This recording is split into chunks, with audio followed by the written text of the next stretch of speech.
This week in Post, using masking and blending to combine two images together.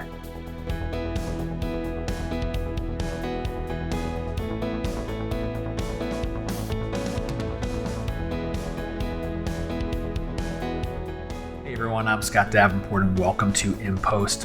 Thanks for joining me today.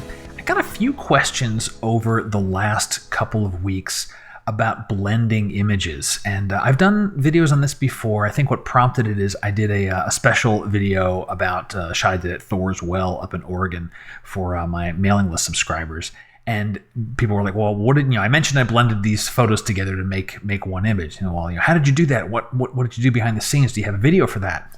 Well, I didn't do one for Thor's Well, but I thought I would do another one today since that question came up a bunch of times. So what I've got here is I have two photos that I took out at Sunset Cliffs here just a couple of weeks ago as I record this. And I'm going to take them and combine them together. So, what is it that I like and don't like here? So on the left side, I like pretty much everything. I like these long streaks of water here. I got one little person standing up there. It's actually two folks, but they're close enough together. It looks like a single silhouette. This wave crest is nice. And of course, the sky and the sun is all good.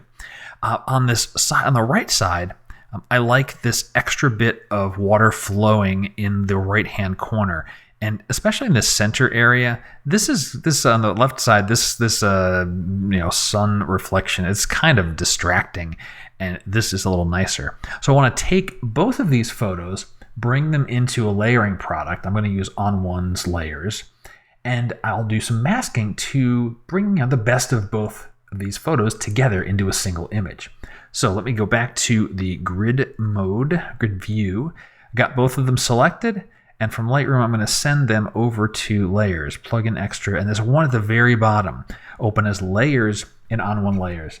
That will take both photos and put them into a single document for me. So we'll do that, and I'll see you on the other side. Okay, we've got both of the photos loaded into Layers. Let's take a look at what we've got here. So the top layer has my nice water in the lower right corner, and if I make that invisible, there's our bottom layer that has just about everything else that I want. So I'm actually going to reorder these and drag the top layer and bring it down to the bottom. So now my top layer is got this nice wave and it's got everything I want going on. I'll make the bottom layer visible, the top layer invisible, and this is where I have this nice bunch of water here. So how are we going to go about blending these together? Well, I'm going to work on the top layer, and I'll use a masking brush to brush away portions of it. So I'm going to hide portions of the top layer, revealing what's beneath. So I'm going to hide this corner and reveal this stuff. So top layer is selected, it's visible. We'll grab masking brush. I'm going to get a decent feather. Let's go 39 or 40%, and we can make this a little bigger. And 100% opacity is fine because I want to show everything that's underneath. Now, these other rocks here, this is a nice trick because I'm shooting on a tripod. All the other rocks are still in the same spot and my tripod's in the same spot. So I just start to brush through here and kind of until it looks okay. And I'm just kind of wiggling my hand over the mouse area, the mouse, my trackpad really. Bracket key to lower that and just kind of maybe get this little finger of water that was coming through here and keep some of that rock there. And maybe clean up this section a little bit. You can guess that this takes a little bit of finesse, and I'm not going to agonize you with watching me get every little pixel correct, but that looks pretty good. Now, that was a 30-second, 40-second masking job, and I was talking through it, so this technique doesn't take a lot of effort.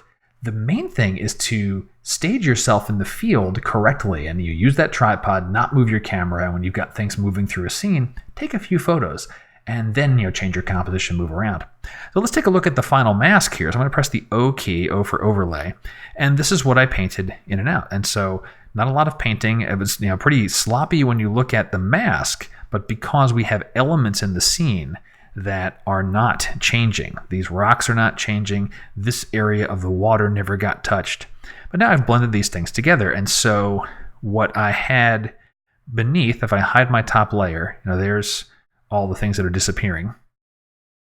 And there is everything put together. So we've revealed this portion here. I guess the best way for me to show that, let me reset the mask. So that was before. And I'm going to undo that. And that's after. So just a little bit of painting work to blend those things together. And I have a more complete scene. So the tip of the week is when you have a scene where not everything is exactly in the right places that you want at the moment you press the shutter, maybe press the shutter a few times, bring those things into layers, and do a quick light amount of masking to blend them all together and craft that perfect scene. And that will wrap up today's In Post episode. I hope you've enjoyed it. If you did, please share this with a friend.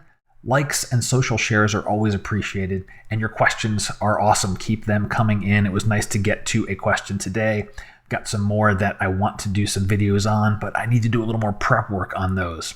The good news is you ask a question, you're not going to wait around for me to get a video done. You get your answer in a day or two. And then later on, you'll maybe see it on an episode of In Post or in the field. Well, until next time, my name is Scott Davenport, and happy shooting.